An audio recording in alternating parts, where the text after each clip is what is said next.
Hagau ergango bakajir tanuti magala badi abadaga mojiti nada gaidar gago dabdar gageti. Dubartiin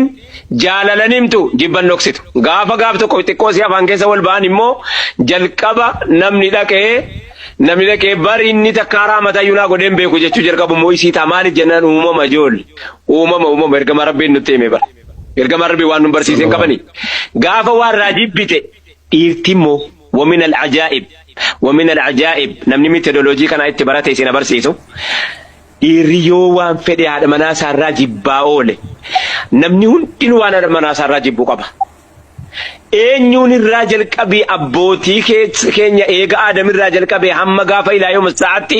haati maaliif jenna namni kun guutuu miti ka guutuu miti yeroo dhaban waan haadha manaa ofirraa jibbee qaba dhiirri ammoo inni munduu amale.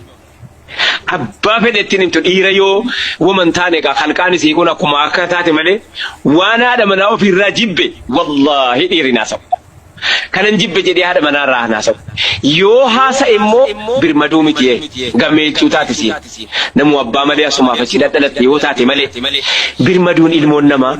hattaa yoo dhakaattamante yoo mukattamante yoo